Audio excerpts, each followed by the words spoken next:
Yo, yo, yo, yo. What up, No Maniacs? Good morning. Welcome to the show, J2K, Brian Hendren, Arturo Arnold, Cornelius, Joseph Matuzak. I saw Patty Laura in there. Good morning, folks. Good morning, family. Hey, I want to start off this one with a quick question. Caleb who? Caleb who? Who is this Yo, Caleb guy people talking about? Who's this guy we speaking of?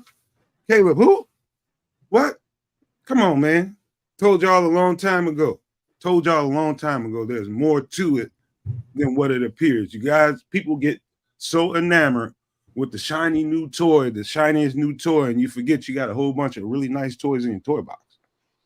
And so don't get so enamored when you see something shiny. People ran off and took off on us. Listen, man, I'm not gonna dog that kid too much, but I'm gonna just tell you something. Been watching that guy for a year, a little bit over a year, and I started studying him last year. I'm telling you, forget that he's got wicked arm talent, physically gifted, but there's more to it than meets the eye.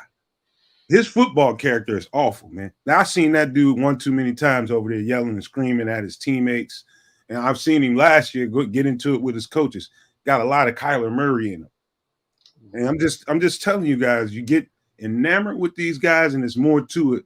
A football package is the complete package, not just wicked arm talent. So just telling you guys, man, we got what we need here at in Chicago now. All we need to do is protect. And you saw what's happened the last couple of weeks when you can do that.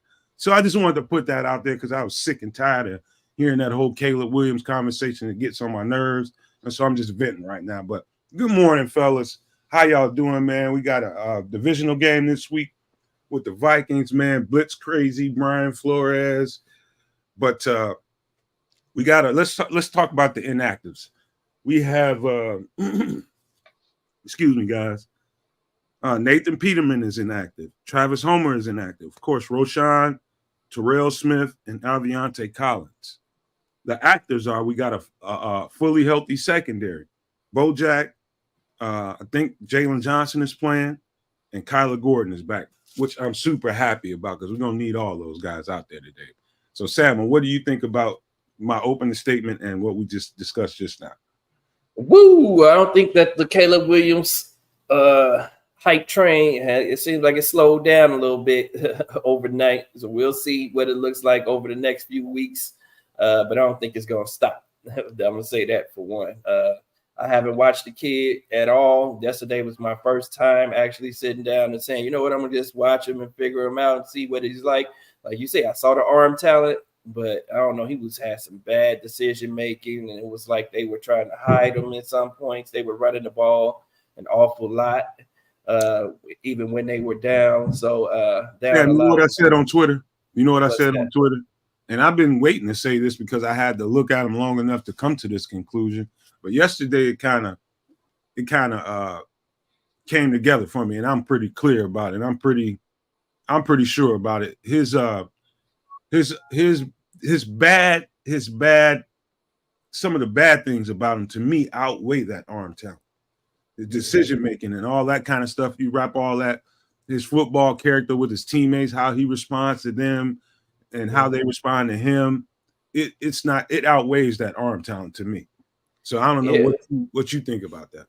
Yeah, football character matters. We know that. I mean, we've had our share of characters at quarterback too with Jay Cutler. You know, he could have that polarizing personality, man, where, you know, some guys are with him and some guys are against him on the team. And I saw that fire in them yesterday. I seen them screaming on the sideline after the first interception that he had. And I didn't know where it was directed, but I saw that fire from him. And I don't know if he was trying to galvanize the troops. We got somebody in the green room. Oh, yeah. I forgot to tell you guys, I'm sorry, Sam, I got to cut you off, but let's do it.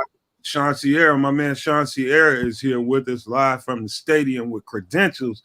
What up, my guy? What's going on, man? What's going on, fellas? How we doing? Bro, what's up? Hey, Sean. Dude, look at this. Are we in Chicago or what, baby? Look at this beautiful view. Yes, sir. We in there. I see it. That looks nice, man. So that's your viewpoint, huh, for the whole game? Well, no, I'm not. I stepped out of the press box, but no, this is outside the press box. I'm gonna post my view in a second when I get off. But I'm excited, man. I'm excited for today. I'm excited for, can we continue building? I think we can. We're gonna see. We're gonna see. Do that again, Sean. Put that hat down. My man Sean Sierra is here with us from Sports Zone Chicago. My guy, generous enough to come in here and give us some time this morning. Sean, I love you, man. I appreciate you. Hey, man, I appreciate you having me on, man. I do. Bear down, Brian. Bear down. What's the feeling in the building, Sean? You know, I was just telling, so they sit this dude, Italian dude next to me. His name is Andrea. And we were talking. I sat next to him the last couple games. And I was like, you know what, dude? I'm like, it feels a lot different today than it was when we left here last time. And he's like, yeah, much different. So when I got here and I walked through get my credential and everything, and walked in the stadium, it was a lot more of a buzz, a lot more happy feeling, a lot more sense of excitement. And it was good, man. It was good. You just the positive vibes. People love it. People are loving it. They're looking forward to the same thing that we're all looking to. Is another win, second win in a row. Should be a third win in a row, but I digress. But they're looking for that win. Look for a lot of stuff, man. Looking for a lot of fun on the lakefront this morning. I think the Bears are ready to give it to him. Justin Fields looks good out there, warming up. He looks relaxed. You know what I mean? He looks really, really relaxed as opposed to the other times. The first couple of weeks, it was more. He hasn't gotten the monkey off his back type of thing. There's a little bit of a pressure, like you said, like robotic. But now he looks like he's ready to ball, man. Hey, where's Herb at? Looking like the dude from Saturday Night Live, man. I didn't hear you say that. Sorry. I said, where's Herb at? Looking like that dude from Saturday Night Live. Oh, that's funny, dude. That's right. He does. I didn't see it. I didn't know if he got here yet. I didn't see him yet. But that's funny. That's real funny. Man.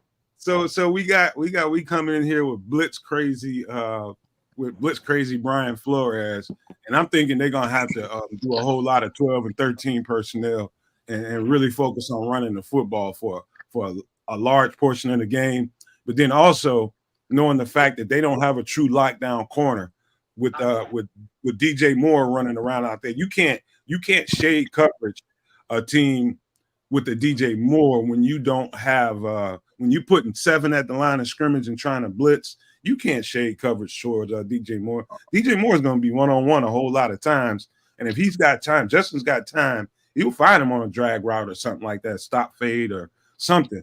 And I think DJ will get his numbers today. What do you think? Well, the weird thing is that Brian Flores, he'll blitz, but he'll play zone in the back, which is really, really, really weird. So I think it's going to be very beneficial to us because if obviously the safety's got to shade over to DJ, but what they did for one of the last touchdowns was they flooded the zone. So you flood the zone and you put somebody in conflict. You put someone in conflict. Man, like one of the touchdowns with DJ Moore in the left end zone, all right, left corner of the end zone. Yeah, you put the safety in conflict. So we got to figure out who we're going to put in conflict, and let Justin, do his thing. And for all those people who said Justin can't read defenses, I guess you're pretty sad right about now because he's reading defenses very well, moving people, holding people with his eyes, and hitting the receivers, for 6. So. I'm interested to see. I do think we need to run the ball a lot. I think Deontay Foreman. I think he's kind of fresh. He hasn't played in 4 weeks, so he should be pretty fresh. He's the kind of guy on this kind of day that should. Hey, I'll go back to the 90s, man. Give him the ball 20, 25 times. Bump it. Absolutely, man. I think that's 100% what they need to do is that's a blitz beater is you run the ball right at it. You run the ball directly at the blitz. And you, in one way or the other, you can get them out of those packages by either beating the blitz in the air consistently, you back them off, and you run the ball at them consistently and get good chunk yardage. Those are 2 ways you stop a team from constantly trying to attack you up front. Yeah. Also, some screens, some slip screens will work. we used to call them super screens when I was back in college, where you just, as they're coming, running back comes up, chips the edge guy, slides inside, hit him. So if you get someone on a slip screen, you got a lot of room to run. I think we should get some quick outs, some shots to the flat. We should be able to really take advantage of their blitz packages. I mean, they blitz 56% of the time. So, I'm sure that hopefully that they drew up a good enough game plan and, take advantage of it to exploit those blitzes. So it'd be nice if they had a plan, huh, Sean? Let me ask you a quick question. This is a personal question, man. What they feeding y'all in the press box, man? They got any damn hot dogs or something in there? What's going on, man? What y'all eat? Apparently, no, nothing. This year really stepped up their game. I was just talking to Zach Pearson of BearReport.com. First day I got here, first game, and Herb and they were like, wow, they really stepped up the food. So today they feed us breakfast. So they had eggs, bacon, sausage, waffles, and then they had these big old cinnamon swirls. And it wasn't vanilla frosting on it, because I'm like, where's the vanilla frosting? She goes, no, it's more of a caramel. I was like, okay. So for breakfast, and then I don't know what we'll have for lunch. I can text you, let you know what they give us for lunch today. That sounds cool. Y'all doing way better than me, man. I had Cheerios dry because I ain't got no milk.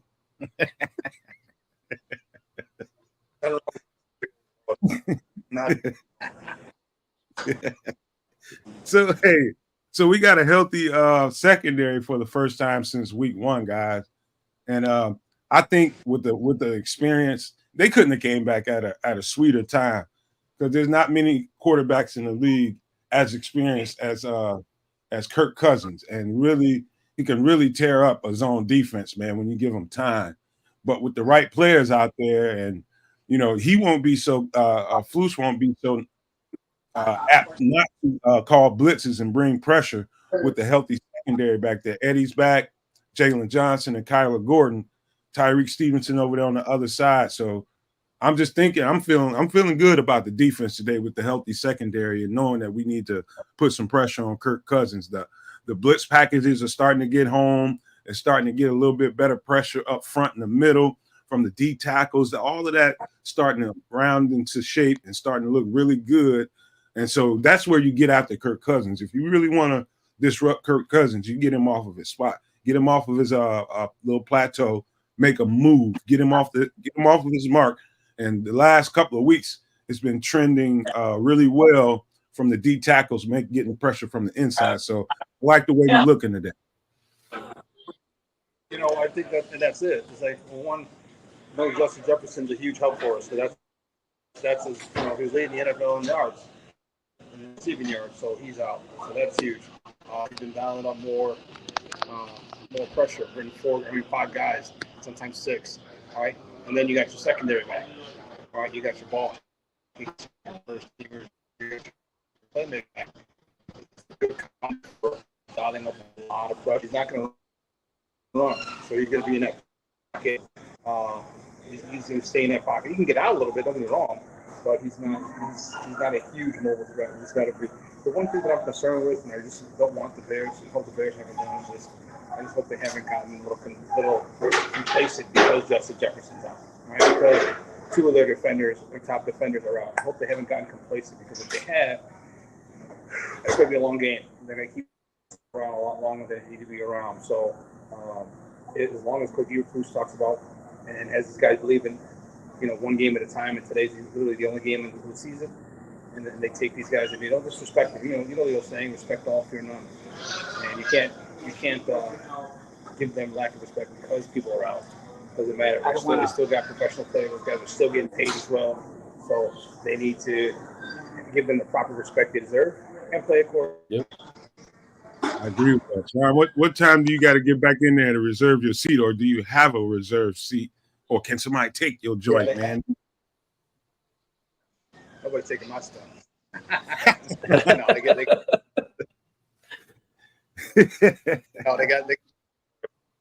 so because that'd be a fight. One I'd probably win. I was walking like Joker, everybody. The feed is kind of choppy. I've heard many times, man. Herb's told me, I think Alex told me before too. I don't know what it is about Soldier Field, but the Wi-Fi is bad in there. I ain't gonna lie to you, man. It's a little choppy over there, but that's okay, man. I'm just glad you came and you jumped in with us. We'll live with that, man. But what do you predict the score will be at the end? Hey, you know what? Let me actually connect to the Wi-Fi. That's the issue. So oh no! Connect to it right away. So let me actually connect to it, and I'll hop back on. Okay. All right, that worked. Let's pull him out, and then we'll bring him back in. Just give me a thumbs up, Sean. Oh, he's gone now. Yeah, he just dropped out for a second. Yeah, but yeah, man. What do you think? What do you think the formula is? Kids haven't had a chance. What do you think is the formula to beat this team defensively? Pass rush would be sufficient, right? So we got to blitz a heck of a. I think you really hit it already, Nomad. To be honest with you, if our secondary is back in play today, I'm super hype about that alone. That's really the unit that I've been waiting to see intact all season, and we really haven't had that opportunity.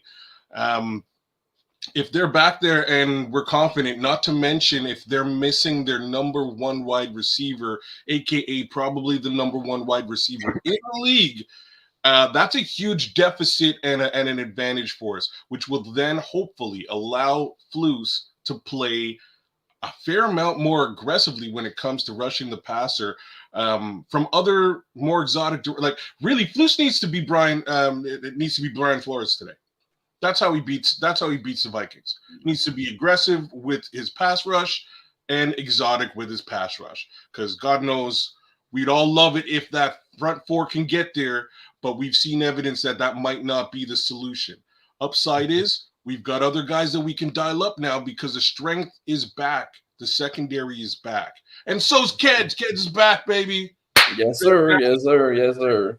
Yeah, I think those DBs, man, they were anxious to get back, seeing the offense playing some competent football right now, putting up some points. Now we can play with a lead, and we can really see what that secondary has in them, man, because they're going to get some opportunities today if we get ahead, and I expect us to get ahead early in this game. Like Ed said, man, those guys are going to allow the defensive line at least a few more tenths of a second to get home as well. So that's another good thing about having our veteran DBs, guys who have that NFL experience in the game, because they're going to be a little bit more communicative with each other out there. They're going to pass off those wide receivers through the zones a lot better, man. And, they're going to allow the defensive line a little bit more time to get home, man. So I'm hoping that happens for us. And I do think we're going to have to, blitz a little bit more on third down, especially, man. I do not want to see us sitting back and just rushing for on third down, man, and getting killed, just getting picked apart. Because there's one thing about Kirk Cousins is he can read a defense and he'll get the ball out of his hands quickly. So we have to remain aggressive like we've been the last couple of weeks. That's what I'm looking forward to seeing. But we have a better secondary out there, so those guys are going to get some opportunity to get their hands on some balls. So really quickly, Sean, I'm getting word from Alex Shapiro about 7 minutes ago saying that the Bears are warming up with Cody Whitehair as a starting center. We have not seen Kyler Gordon out there at all, interestingly, and Greg Stroman is working as a starting nickel right now. Okay. Good. Can you guys hear me? I have my earpiece in. Yeah, you actually good. sound a heck of a lot Look more clear, you're good. Yeah. Okay, good. Yeah, okay, cool. So I'm cool with Stroman playing. I mean, he's a vet, so I'm really not worried about him. White hair at center, I'm okay with that as well. So, you give me Tevin Jenkins, Cody Whitehair, and Nasty Nate, I'm good with those three because I told you that's our run game. And then, the rookie, Darnell Wright's going to continue to improve on that right side. And he's got to have his hands full today. You got a couple of good pass rushers coming from Minnesota. So, welcome to the NFL, kid. Week after week after week after week. So you're gonna get challenged, and here's yet another challenge you got to deal with. Daniel Hunter, you're gonna have to deal with some other guys. So, But I think he's going to be fine, and I'm excited for how this. I don't want to say they're going to put up 40 points, but I'm saying low to mid 30s per take is what I'm thinking. Absolutely. I'm looking at Courtney Cronin's reporting. Whitehair is at center. Tevin Jenkins is the starting left guard so far. That's what I have. Good. Hey, you guys have any concern about we're going into the game with 2 running backs, guys. I don't think we've spoke about that. We only have Deontay Foreman and Darrington Evans as our 2 running backs right now. And last week we got three running backs went down. So if either one of those guys goes down, then we're down to 1 running back. What is the contingency plan if one of those guys go down? Sean, you'll be in our running back expert. Who would they put back there in that situation? Well, I said it last week, and I said it, and I thought it from the jump street when they drafted him. Is Bayless Jones? All right, he could be more. Yeah. He could be Bayless. He could be a Deebo Samuel's type of player. He's built the same way. He is 6 feet. Actually, I never stood next to him, so I'll find out. But he's about 6 feet. So, I mean, he might be 5'10". But he's got the low. He's bottom heavy. He's got big thighs, so he can take that type of pounding. I think that would be our last our option. No, not Blasting Game. Blasting Game's a good blocker. He's not a good runner. But I think that's what they need to do. That's what they need to put. They'll have. Because it keeps him, doesn't go mess up with any position spots, any game day spots, you know what I mean? So he's still returning kickoffs and stuff like that. So I think Bayless would be the most logical choice because if he hits them his own read, he hits it. Yeah, he's going a long way. That is a good idea. He runs hard too. Very, very hard. I got a feeling they've got a plan in place to apply somehow in this game. You notice that they didn't go out and sign another guy, and they decided, they've got some kind of plan, man. There's a contingency plan in place. I know they've got something up their sleeve. I just can't wait to see exactly what that is. They would have gone out and made some. You know what I wouldn't mind? I wouldn't mind some 21 personnel, even 22 personnel. All right. Yeah. You could flex that wide receiver, the tight end. So you got DJ Moore on one side. You got say Robert Tonyan split off the other side. Cole Kmet, and then you got Blasting Game and Foreman. All right, Blasting Game is really good out of the backfield. All right, flat routes. Deontay Foreman can still get in the pass game as well. And now you still have a blocker back there, so you can still get 3 or 4 people out in the routes. Okay, with 22 personnel. Mm-hmm. So, who do you expect? I mean, what guy on the defense? Who's your guy on defense that you're looking forward to have a game like right now? I have no reason to go anywhere outside of Andrew Billings. I think Andrew Billings, the way he's been trending, to me, he's been playing Pro Bowl football. I had a little spat with my guy Chris Friday night, man. We got into a little argument about that, man. And I told him that guy's been on tape. That guy looks like a Pro Bowler. I don't care how much damn money they gave him. That guy looks like a Pro Bowler on tape. And I don't think anything about the Minnesota Vikings is going to cause him to look any different. So I expect that guy to have a big impact on this game. I'm looking for one of the rookies, either Javon Dexter Sr. to step up to progress, or Zach Pickens. After the first game, we really haven't heard much of him. I'd like to see him have a couple of TFLs and maybe a couple of quarterback pressures. Zach's great, but I just want the disruption. I think one of those two rookies would be great. And then, of course, I love Yannick Ngakoue just to be a pain in the ass all day. All right, where Kirk Cousins has to constantly step up because if he does, and we talked about Billy's what he's doing, collapse in the pocket from the inside. It's gonna be a match made in heaven. The ball's coming out quicker. The ball's coming out with not enough oomph, not enough leg behind it. And now you're talking with our ball hawks back. Now you're talking a good situation for our Bears. Love it. Offensively, man, who do you? To me, I'm gonna tell you the straight up truth. I might sound like, okay, y'all gonna be like, Nomad, you crazy.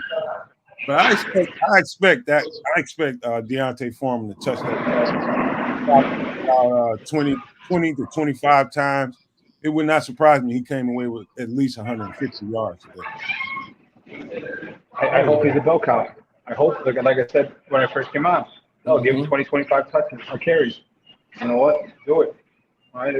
It's something different. It takes a lot of pressure off of Justin. They're gonna have to bring somebody in a box now. And now you got DJ. Now you got Darnell. Now you got Cole. These guys, Tunyon. Now you got to have these guys a lot more free because someone's just coming down to stop that run. And hopefully they can't stop on a consistent basis. So. Definitely think his running style, and his speed, and I think that's what people don't respect about his game a lot is the fact that the dude, he has some wheels on him, man. The dude is really fast. He breaks tackles. So, like, man, he's like a little mini Derrick Henry, like literally. Like, he can get really physical with some guys, and he'll wear a defense down, and force them into submission.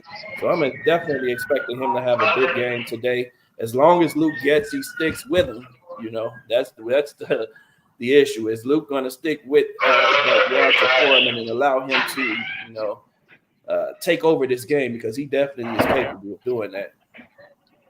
Well, he had 900 yards last year up in the middle of the season when he traded McCaffrey. So the guy is more than capable. So we're going to find out if Luke gets to stay consistent, he's going to stay committed, and if he does, man, that's going to open up a whole lot in the third and especially that fourth quarter. So hope he's ready to stay committed and married to that run. Because if he does, we'll be talking about a Bears victory afterwards. Now, is there any concern with anyone else on this in the panel in regards to Equanimeous St. Brown being out of the game? The 2 games that Equanimeous came in, like that's when our offense really started to spark, is when EQ came into the game and he was, laying out some nice blocking out there. He didn't do much in the passing game, but he's an undervalued member of this team, especially when it comes to blocking. And, he's going to be out the next 4 games. So I personally think they go and lean on Mercedes Lewis a little bit more in this game and moving forward with EQ being out. But I don't know how that's going to work with him being a tight end. So I don't know, Sean. You got any thoughts on that? That's a good call, Sam. I completely forgot about Mercedes Lewis. You can leave Mercedes Lewis in as a blocking tight end and spread out Cole from earlier. But yeah, it could be an issue. It could be an issue. Well, we'll see. We'll see. Hopefully, put it this way: if we're complaining about the wide receivers not getting blocks downfield, and the DB's making a tackle, that's a great thing. Because now we're in the third level. Yeah, absolutely. And all it is just, what it is? It's just slower. It's just a slower, more painful death in Minnesota. Instead of 25, 30 yards, it's 15-20, and 15-20, and 10-15, as opposed to 25-30. So it's just a lot slower, longer, more painful, and brutalizing death. But we can keep that consistent. Right. I can tell. Hey guys, I'm gonna get back in. It's 10 minutes. I got 10 minutes to go. I got to finish a couple more things, but hey, it was great hopping on. Good talking to you. And, all right, bro. Salute. Enjoy the game. Appreciate you, man. I'll be in touch with you real soon, man. Bear down, son. Bear down, baby. All right. Yeah. You could tell it started getting a little busy behind him, didn't it? Yeah, got loud, didn't it? Yeah. This is picking up. It's at Hallis Hall, Soldier Field. Everyone's rushing into their boxes right now. So, guys, I think I don't think this is the divisional game. You can't ever forget that. Don't ever look over a team. I don't care who's hurt. That's why they got to get the win. You know what I'm saying? Like, that's why they got to get the win today. Like, in my opinion, this one's a little bit more important. It's so funny because we went through our list some time ago and we looked at this game and I was like, I'm not so sure about this game.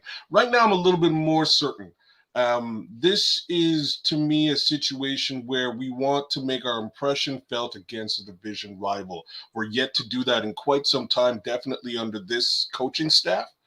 And I think some onus is going to be put on the win today. And the only, just given some of the stuff we talked about over the last couple of minutes, the one question I have is with respect to Robert Burns. I'm kind of surprised that they didn't elevate Robert Burns in any capacity. He played really well in preseason, and I mean really well as a running back. As like a running back, you're right? right. Like he got a couple of snaps as a fullback, and he did that. He did the job there too. But as a pass catching, I got to throw that in there as well. As a pass catching running back, Robert Burns looked surprisingly good to the level that I'm sure a lot of Bears fans watching preseason were like, "Wait a minute, who's this guy?" You know what I mean? I'm expecting to be looking at Foreman, et cetera, et cetera. Who's this guy? He's jumping out. So I'm kind of shocked that they didn't elevate him as that third RB in a worst case scenario for today's game. But let's be honest, it's not very often where two running backs go down in a game. Happened to us last week. Que sera, sera. I think they'll be okay with what they have. But I would have liked to see Burns on the squad today. He could have got that opportunity that Darrington Evans got. I think that's what that's the route they should have taken, man. And they like to bring guys in from the outside and not rely on the talent or feel like they've developed the talent. And that's another part. My gripe with this coaching staff. If you're developing guys, then a lot of those guys the opportunity to see what they're able to do on the field. Because you're right, he did run. He was more of a running back than he was a fullback this preseason, which was surprising to a lot of people. I mean, natural soft hands, and he ran the ball hard. He has some speed as well. So we'll see what that amounts to moving forward. Guys, I want to go ahead, kids. I wanted to touch on an Equinemius St. Brown, on your comments on Equinemius St. Brown, Sama. And for me, yeah, he brings blocking value. Yeah, and that is it's undeniable. But for me, those two games and his contribution there, I think it was more addition by subtraction of Chase Claypool than anything else, right? Like, he's the guy who filled that role and is doing the darn job that Chase clearly refused to do for the previous 3 weeks. And I think I hope as a fan base that we really didn't get get a full understanding of what his refusal to do his job meant for the offense as a whole. I think that was a much larger piece to some of the shortcomings we saw in those first 3 weeks than any of us have really anticipated. If he's not doing the job on the field, if he's not doing it at practice, and he's not doing it and he's disruptive in the meetings, all of that is going to affect the offense across the board. Equinemius just simply got the opportunity to come out there and do what he does, and that's block. I'd love it if he could catch too, but here we are. You and me both. You guys, man, you guys in the chat, if you have not, make sure you hit the like button. Thank you, Hair Bear, for reminding me there. Make sure if you haven't subscribed, this is a good time to do that. It don't cost you nothing, man. It don't cost you a damn dime. Hit the sub button, man. We need all the help we can get. You guys are the realest ones. You never left us, man. I love you guys, man. It got bad, and everybody was kind of down on the Bears shows and podcasts, and pretty much people were looking bad unless you were being negative. We never broke stride from being positive and being optimistic like we should do as good Bears fans, man. And as a podcaster, I appreciate you guys for being here and never letting us down, because our goal is to never let you down. So we love you guys, man. I want to say that before we got out of here. But I believe they have some kind of trick up their sleeve. Them not signing that running back signals something to me. And I think Velus has something to do with the plan. I can't wait to see what happens, man. And we got a couple of minutes before kickoff. Y'all want to go around the horn real quick before we get out of here? Yeah, shout out to Sean Sierra for jumping in with us, man. He was at the game in the press box. Hopefully we can get him on in the post-game show and get some more from him. I'm bearing down, guys. That's what I'm gonna say. I'm bearing down today. We get whooped on year after year after year when we're down. Now it's time for us to whoop on the team when they're down. They're down their best wide receiver, who's probably the best wide receiver in the league. Let's stump them out. That's take advantage of them like we've been taking advantage of year after year and game after game, time after time. And let's play with some passion. We got that monkey off our back. We got our first win. So now let's come out and play with some passion, play some inspired football. Let's be aggressive as coaches and, get this win, a decisive win out of this game. I want to see, we've had about 10 days, I think, since the last game. I want to see these guys fresh. I want to see, scheming both offensively and defensively a little bit different than what we've seen in the past. And I want them to focus on beating this team. And I mean, beating them soundly, because that should be on the docket today, right? These guys are a little bit banged up. We know how Kirk Cousins works. I have nothing negative to say about the guy other than you rattle his cage a little bit and he might get a little skittish. It's facts of the matter. Other than that, he's a technician and an experienced one too, right? That being the case, all the more reason for us to dial up that much more blitzing. So I want to see Flus aggressive today, and I want to see the offense clicking. If we can put up again, I'm hoping 28, 35 points today. If we can do that, I think we come away with the W today. That's it, you guys. And Hair Bear, you already know, man. I just go out there, get this win, man. Get this win. Go out there and punch these guys in the mouth, man. This is a divisional opponent, and we got to start making a statement, man. We need to get even in the win-loss column. We'd be 1-1 when we get done kicking their behinds today, man. So I love you guys. One more time before we get out of here, go enjoy this damn game. We're about to get this W and start stacking some wins from here, man. So before we get out of here, Hair Bear, you already know what it is, man. Love, peace, and hair grease, y'all. Bear down. Salute. Bear down, baby. Let's Boom. get it. Uh-oh.